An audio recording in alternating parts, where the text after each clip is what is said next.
বিনা কারণে আমার ছাত্র দলের সমর্থক ও কর্মীদের উপর হামলার ঘটনা ঘটে, তাহলে আমরা আজকের এই সংবাদ সম্মেলন থেকে আপনাদের মাধ্যমে তাদেরকে অবহিত করতে চাই, এই যেখানে সূচনা সেই ভিডিও যেন প্রথম প্রদর্শন করা হয় এবং সেই ভিডিওর মাধ্যমে তাদের জানতে চাই সেই ভিডিও নিয়ে তারা অ্যানালাইসিস করবে এবং আমরা দেখার জন্য উন্মুখ হয়ে বসে আছি যে তারা কোনো প্রকার কোনো ব্যবস্থা নেয় কিনা, দায় স্বীকার করে কি না।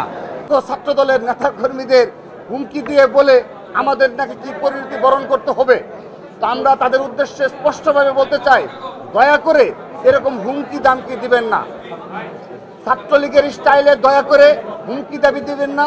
আপনারা যে স্থানে থেকে এই হুমকি দামকি দিচ্ছেন, ছাত্রলীগের সভাপতি সেক্রেটারিও এই জায়গায় থেকে হুমকি দামকি দিত এবং আমাদের সম্পর্কে সবসময় এ ধরনের অপরাজনীতি ষড়যন্ত্রে লিপ্ত থাকতো। বৈষম্য বিরোধী ছাত্র আন্দোলনকে অবশ্যই দায় নিতে হবে, এটি যেন তারা সতর্ক থাকে। দ্বিতীয়ত, তারা আজকে একটা কর্মসূচি ঘোষণা করেছিল যে ভিডিও প্রদর্শন করবে। আমরা আজকে সংবাদ সম্মেলনের মাধ্যমে জানতে চাই সেখানে যেন হামলা যেখানে সূচনা সেই ভিডিও যেন প্রথম প্রদর্শন করা হয় এবং সেই ভিডিওর মাধ্যমে তাদের জানতে চাই সেই ভিডিও নিয়ে তারা অ্যানালাইসিস করবে এবং আমরা দেখার জন্য উন্মুখ হয়ে বসে আছি যে তারা কোনো প্রকার কোনো ব্যবস্থা নেয় কিনা, দায় স্বীকার করে কি না।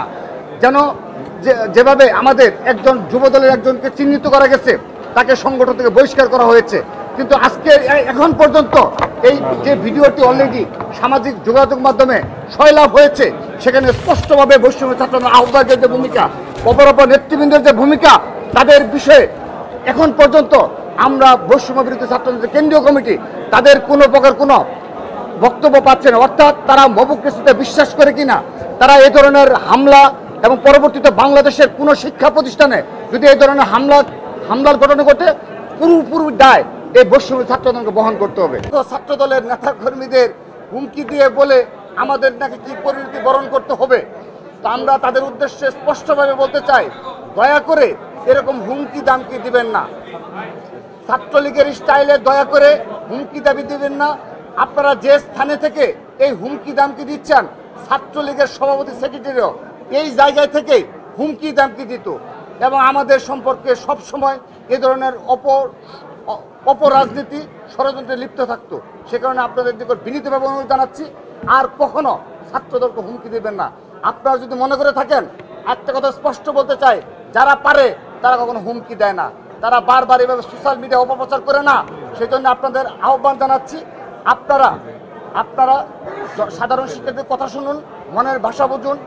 সেজন্য আমরা আবারও এই জুলাই আগস্ট আন্দোলনের যে ঐক্যবদ্ধ আমাদের একটি গড়ে উঠেছে গ্রুপ, আমরা সেটি বজায় রাখতে চাই, সহনশীলভাবে সবাইকে নিয়ে আগামীর বাংলাদেশ বিনির্মাণ করতে চাই।